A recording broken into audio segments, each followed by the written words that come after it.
Saat ini, perkembangan teknologi sudah semakin maju, apalagi di bidang telekomunikasi. Telekomunikasi sendiri adalah sistem atau media untuk mentransfer data atau informasi dengan cepat dan efektif. Di sini, kami akan menjelaskan salah satu perkembangan telekomunikasi, yaitu komunikasi wireless. Komunikasi wireless adalah transfer data dari satu tempat ke tempat lain tanpa menggunakan kabel atau media fisik lainnya. Teknologi komunikasi wireless ini menggunakan gelombang elektromagnetik untuk mengirimkan sinyal jarak jauh tanpa menggunakan kabel fisik. Beberapa poin penting yang harus kita perhatikan dalam teknologi komunikasi wireless ini. Yang pertama, mobilitas. Kedua, fleksibilitas. Ketiga, titik akses. Keempat, interferensi. Jadi kesimpulannya untuk teknologi komunikasi wireless ini adalah memudahkan cara kita untuk memfleksibilitaskan teknologi tersebut dan dapat memperluas jaringan yang ada. Namun, teknologi komunikasi wireless ini dapat terpengaruh oleh interferensi dan memerlukan penempatan titik akses yang cermat untuk mengoptimalkan kinerja teknologi komunikasi wireless ini. Adapun penerapan dan aplikasi. Pertama, Bluetooth. Bluetooth adalah teknologi radio jarak pendek yang memberikan kemudahan konektivitas bagi peralatan-peralatan berkabel. Yang kedua, Wi-Fi. Wi-Fi yaitu sekumpulan standar yang digunakan untuk jaringan lokal berkabel. Yang ketiga, WiMAX. WiMAX merupakan teknologi akses nirkabel dengan pita lebar yang memiliki kecepatan yang tinggi dengan jangkauan yang luas. Ada 4 jenis wireless berdasarkan jangkauannya. Yang pertama, WPAN, Wireless Personal Area Network. Wireless ini memiliki jangkauan yang paling pendek karena bersifat mendadak. Jangkauannya tidak lebih dari 10 meter. Contohnya pada Bluetooth yang tersemat pada smartphone maupun laptop. Kedua, WLAN, Wireless Local Area Network. Wireless ini memungkinkan menghubungkan 2 atau lebih perangkat untuk saling bertukar data dan informasi. Wireless ini menyediakan koneksi melalui access point dengan SSID untuk koneksi yang lebih luas. Penggunaannya pada tempat lokal seperti sekolah, perpustakaan, laboratorium, dan lain-lain. Yang ketiga, WMAN, Wireless Metropolitan Area Network. Wireless ini dapat menghubungkan beberapa titik di satu wilayah metropolitan, bahkan bisa menghubungkan satu kota sekaligus. Yang keempat, WWAN, Wireless Wide Area Network. Wireless ini dapat digunakan oleh pengguna yang terhubung pada jaringan pribadi atau publik dari jarak jauh. Wireless ini menjangkau sangat luas, bahkan bisa satu negara karena menggunakan sistem satelit. Contohnya yaitu jaringan 3G, 4G, dan 5G. Kelebihan jaringan wireless yaitu yang pertama tentang mobilitasnya, yang mana jaringan wireless ini bisa digunakan kapan saja dan akses datanya yang real time. Yang kedua, kecepatan instalasi, dan yang ketiga, fleksibilitas tempat, dan yang keempat, jangkauannya cukup luas. Yang kelima, biaya pemeliharaannya yang cukup murah, dan yang keenam, infrastrukturnya yang berdimensi kecil, dan yang ketujuh, mudah dikembangkan. Kekurangan jaringan wireless yaitu yang pertama, transmit data kecil jika dibandingkan menggunakan kabel.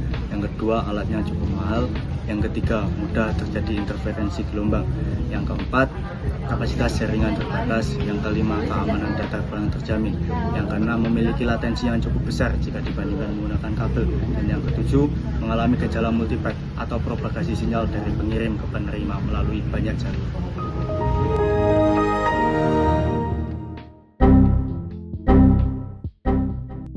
Website adalah sebuah kumpulan dari halaman-halaman situs yang terdapat dalam sebuah domain atau subdomain yang berada di dalam World Wide Web di internet, ataupun juga bisa disebut fasilitas internet yang menghubungkan dokumen dengan lingkup lokal maupun jarak jauh. Atau juga bisa disebut sebagai jalur internet sehingga bisa diakses oleh seluruh orang di dunia ini. Pembahasan berikutnya yaitu mengenai tata cara membuat blog di Wix. Yang pertama yaitu tentunya membuat akun. Cara membuat blog di Wix yang pertama, buka halaman Wix web browser, kemudian buat akun dengan mendaftarkan alamat email dan password. Atau juga bisa melakukan login menggunakan Facebook maupun akun Google. Yang kedua yaitu pilih jenis website untuk memulai. Setelah berhasil mendaftar, pilih jenis website yang ingin dibuat. Tersedia beberapa pilihan seperti blog, portofolio, toko online, dan lain-lain. Yang ketiga yaitu klik opsi Edit a Template. Setelah memilih jenis website akan muncul dua pilihan. Di sini bebas memilih apakah ingin mengatur template sendiri atau dapat juga bantuan dari Wix untuk membuat tampilan web. Yang keempat yaitu memilih template, yaitu memilih beberapa template atau template yang diinginkan. Lalu klik edit di bagian template tersebut. Yang berikutnya yaitu mengatur tampilan website. Setelah itu akan diarahkan pada dashboard untuk mengedit tampilan website. Untuk tampilan dashboard editing akan seperti berikut. Melalui fitur drag and drop, Wix memberikan kemudahan yang dapat dirasakan pengguna. Di sini dapat mengatur, memindahkan, menambahkan elemen-elemen pada website hanya dengan melakukan drag dan kemudian drop ke tempat yang diinginkan. Sebelum memulainya, pilih dahulu page yang ingin diedit. Caranya, klik pada menu drop-down page di pojok kiri atas. Di situ dapat melihat struktur halaman website dan pilih salah satu page yang ingin diedit terlebih dahulu. Di sisi kiri dashboard terdapat menu bar untuk mengatur tampilan dan menambah elemen pada website. Di bagian tersebut ada beberapa section yang dapat diatur untuk mengubah tampilan website. Ada menus dan pages, ada background, ada add, ada theme manager, ada apps, ada media, dan ada my blog. Atur layout atau tata letak website dengan klik logo zoom out di kanan atas. Di sini bisa mengatur dengan melakukan drag and drop layout ke tempat yang diinginkan. Yang selanjutnya yaitu membuat postingan.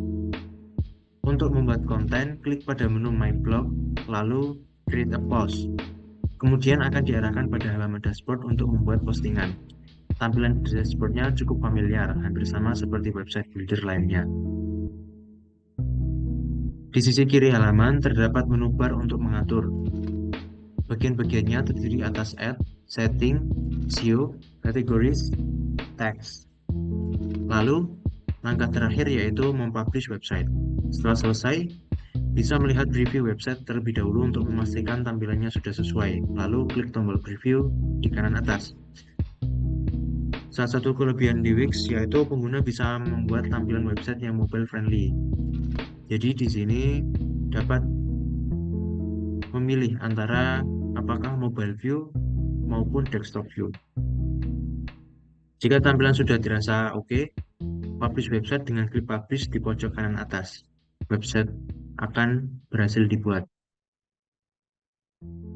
Untuk itu saya akan menjelaskan tentang website yang kami buat pada halaman Wix. Ya.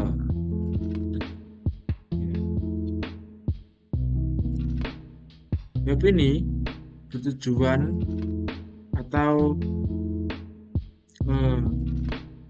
tujuan awal web ini bertujuan untuk memberikan informasi kepada mahasiswa di lingkup UNED, khususnya mahasiswa baru yang belum sepenuhnya mengenal area-area kampus UNED dalam hal perkopian dan penongkrongan lainnya.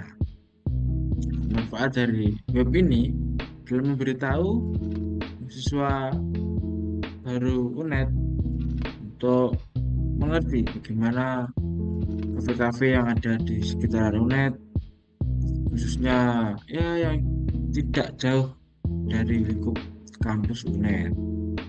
Bisa dilihat dari Nusa Kopi terletak pada Jalan Semeru, Basecamp, Tepuk Tangan, Nugas, Cakndut, dan masih banyak lainnya.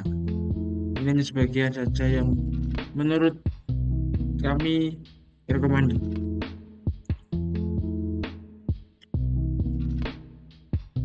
Nah, di web ini terdapat juga iPods, dan kotak. Kotak ini berisi nomor, nomor kami jika mungkin ada kendala pada web ini, dan juga nanti setiap minggunya juga akan dilakukan updating atau selalu penambahan foto baru dan juga penambahan info-info terbaru.